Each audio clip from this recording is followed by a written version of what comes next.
আসসালামু আলাইকুম। কন্যাদের জন্য দারুণ সুখবর। কন্যারা পাবে পুত্রের সমান সম্পত্তি, সেটা পিতার সম্পত্তি হোক বা মায়ের সম্পত্তি হোক। পৈতৃক সূত্রে পাওয়া সম্পত্তিও সমান পাবে, আবার মায়ের দিক থেকে পাওয়া সম্পত্তিও সমান পাবে।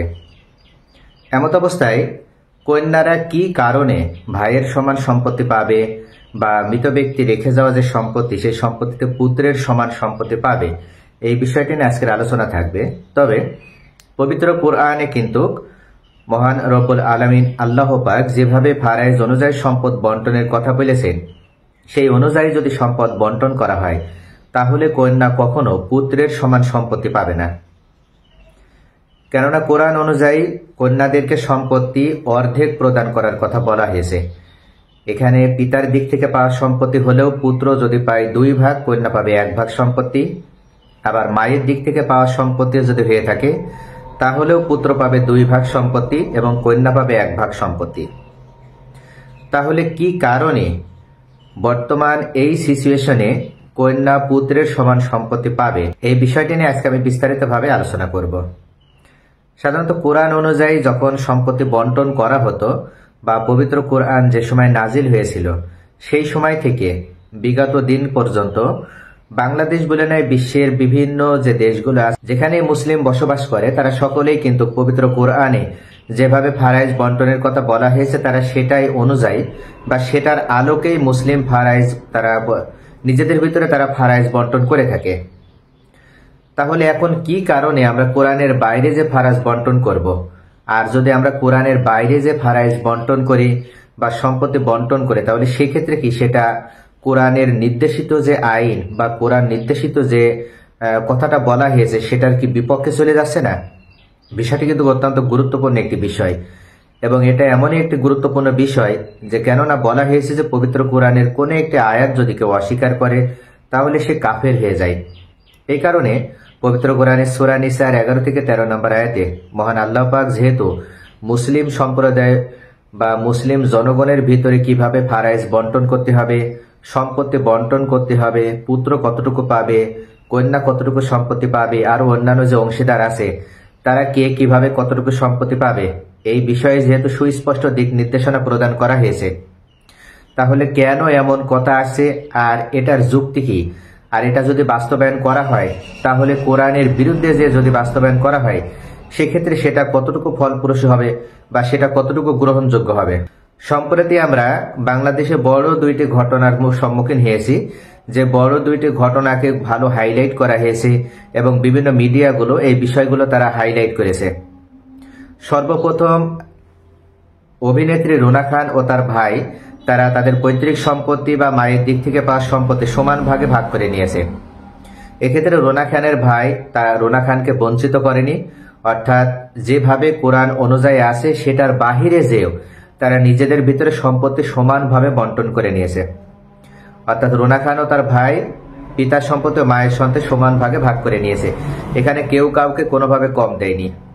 ঠিক পরবর্তী কিছুদিন পরে নায়িকা দিতি ও সোহেল চৌধুরীর যে একজন ছেলে এবং একজন মেয়ে ছিল, লামিয়া চৌধুরী নাম করে কন্যা, উনি হঠাৎ করে একটি স্ট্যাটাস দিয়েছেন এবং সেখানে তিনি উল্লেখ করেছেন যে আমরাও আমাদের সম্পত্তি, অর্থাৎ আমরা ভাই বোনেরাও আমাদের সম্পত্তি আমরা সমানভাবে ভাগ করে নিয়েছি। আমার ভাই অর্ধেক সম্পত্তি নিয়েছে এবং আমাকে বাকি অর্ধেক সম্পত্তি দান করেছে এবং এক্ষেত্রে আমাদের ভিতরে কোনো ধরনের কোনো মনোমালিন্য বা কখনো কোনো ধরনের সমস্যা তৈরি হয়নি।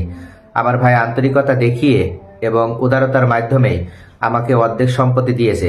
তবে এই বিষয়টা এতটা সহজ ছিল না, কেননা আমার ভাই যেহেতু বাইরের রাষ্ট্রে অবস্থান করে, তিনি যেহেতু বিদেশে থাকেন, দেশে এসে তিনি যখন এই সম্পত্তি আমাকে অর্ধেক দিবেন বলে মন স্থির করেন তখনই বিভিন্ন ক্ষেত্রে জটিলতা দেখা দেয়। কেননা আমাদের মুসলিম আইন অনুযায়ী সম্পত্তি মূলত কন্যা 1 ভাগ পাবে আর পুত্র পাবে 2 ভাগ। তো যেহেতু আমাকে উনিও 2 ভাগ দেবে, আবার উনি নিজেও 2 ভাগ নেবে, অর্থাৎ সম্পত্তি টোটালি 4 ভাগ করে আমাকে অর্ধেক দিয়েছে, উনি অর্ধেক নেছে। এটা যখন দলিলে উল্লেখ করার মাধ্যমে দলিল রেজিস্ট্রেশন করতে হয়েছে, সেই সময় এখানে বিভিন্ন ধরনের জটিলতা এবং কথা তৈরি হয়েছিল। আর এই জটিলতা ও সমস্যা তৈরি হওয়ার কারণেই লামিয়া চৌধুরী উনি ক্ষুব্ধ প্রতিক্রিয়া ব্যক্ত করেছে এবং উনি কিছু যৌক্তিক কথাও সেখানে তুলে ধরেছেন। উনি বলেছে পবিত্র কোরআনে যেভাবে মুসলিমদের ভিতরে সম্পত্তি বন্টনের কথা বলা হয়েছে সেটা অত্যন্ত যুক্তিসঙ্গত। তবে এই ক্ষেত্রে একজন মেয়ের দায়িত্ব যেমন তার পিতা গ্রহণ করে, ঠিক তেমনি পিতা মারা যাবার পর তার ভাইয়েরা কিন্তু সেই দায়িত্ব গ্রহণ করে। এবং পূর্বে এভাবে ভাইয়েরা তার বোনের দেখাশোনা থেকে শুরু করে বোনের সমস্ত ধরনের ভরণ পোষণ তারা বহন করে আসছে। অথচ রিসেন্টলি বাংলাদেশ বলে নয়, বিশ্বের যেখানে আমরা যাই না কেন, আমরা যদি এটা দেখি তাহলে লক্ষ্য করব যে পিতা মারা যাবার পর ভাইয়েরা সাধারণত বোনেদের আর কোনো খোঁজখবর নিতে চায় না, এবং যার কারণে সমস্যার উৎপত্তি হয়। যেহেতু পিতার সম্পত্তি ভাই বেশি পাচ্ছে, আর তার ভিতরে কিন্তু বোনের হক রয়েছে, এবং ভাইয়ের কর্তব্য হচ্ছে বোনকে খোঁজখবর রাখা, বোনের দেখাশোনা করা। সেই দায়িত্ব যেহেতু ওনারা পালন করতে পারেন না, বা বিভিন্ন কারণবশত ওনারা আর পালন করতে চান না, তার কারণে অবশ্যই এই আইনটি সংস্কার করা উচিত। এবং এই আইনটি সংস্কার করে শুধুমাত্র বাংলাদেশের প্রেক্ষাপটে এমনভাবে আইনটি প্রবর্তন করা উচিত বা পাশ করা উচিত যেখানে পিতার সম্পত্তি ছেলে এবং মেয়ে উভয়ে সমানভাবে পাবে। তাহলে আর কোনো অসুবিধা হবে না। অর্থাৎ ভাই যদি পরবর্তীতে বোনের খোঁজখবর নাও নিয়ে থাকে, তবুও সেই বিষয়টা কিন্তু খুব একটা দৃষ্টিকটু আর হবে না। এবং উনি আরো কয়েকটি বিষয় উল্লেখ করেছেন, সেটা হচ্ছে পূর্ব থেকে যখন পবিত্র কোরআন নাজিল হয়েছিল সেই সময়ে আরবে মেয়েদেরকে সাধারণত সন্তান হিসেবেই গণ্য করা হতো না। এরপর যখন পবিত্র কোরআন নাজিল হলো তখন মেয়েদেরকে তার পরিপূর্ণ হক দেওয়া হলো এবং মেয়েদেরকে পরিপূর্ণ অধিকার প্রদান করা হলো, এবং একমাত্র ইসলাম ধর্মে মেয়েদেরকে পরিপূর্ণ অধিকার প্রদান করার যে রীতি সেটা চালু হয়েছিল এবং প্রচলিত হয়েছিল। যার কারণে তৎকালীন মানুষ যারা এ ধরনের অন্যায়মূলক কর্মকাণ্ডের মুখোমুখি হয়েছিল তারা কিন্তু ঢালাওভাবে ইসলাম গ্রহণ করে, এবং তারা ইসলামের সৌন্দর্যে আকৃষ্ট হয়ে ইসলামের সুশীতল ছায়াতলে আসতে পেরে নিজেদেরকে অনেক বেশি গৌরবান্বিত মনে করেছিল। এবং তৎকালীন সময় থেকে পরবর্তীতে পিতারা কন্যাদেরকে যেভাবে ভালোবাসা দিয়েছে, আদর সোহাগ দিয়েছে এবং তাদের হক বুঝিয়ে দিয়েছে, ঠিক তেমন ভাবে পিতার অনুপস্থিতিতে ভাইয়েরা একইভাবে কন্যাদের খোঁজখবর নিয়েছে বা বোনেদের খোঁজখবর নিয়েছে এবং তাদের ভরণ পোষণ করেছে এবং তাদের পরিপূর্ণ হক তারা পালন করেছে। কিন্তু ইদানিং কালে এই সমস্যাটা এখন ব্যাপক আকার ধারণ করেছে, প্রকট আকার ধারণ করেছে, যার কারণে এটা সময়ের দাবি। অর্থাৎ এই আইনটা যদি সংস্কার করা হয় তাহলে এটা সমাজের জন্য এটা অত্যন্ত কল্যাণকর হবে এবং প্রত্যেকটা মেয়ে তারা তাদের পরিপূর্ণ হক বুঝে পাবে। যেহেতু সকল ক্ষেত্রেই কন্যাদেরকে মহান আল্লাহ পাক সমান গুরুত্ব প্রদান করেছেন, তাহলে সম্পত্তি বন্টনের ক্ষেত্রে কি কারণে কন্যাদেরকে সম্পত্তি অর্ধেক বন্টন করতে হবে, এই বিষয়টি উনি যুক্তি সহকারে তুলে ধরার চেষ্টা করেছেন। তো ভিউয়ার্স, আসলে যে বিষয়টি লামিয়া চৌধুরী তুলে ধরেছেন এটা বর্তমান প্রেক্ষাপট উল্লেখ করে উনি যে যুক্তি তুলে ধরেছেন সেই যুক্তির আলোকে ওনার দিক থেকে উনি হয়তো এটাকে যুক্তিসঙ্গত বা গুরুত্বপূর্ণ মনে করেছে। কিন্তু আসলে ইসলাম কি কন্যাদেরকে সত্যি ভাইয়ের তুলনায় সম্পত্তি কম প্রদান করে?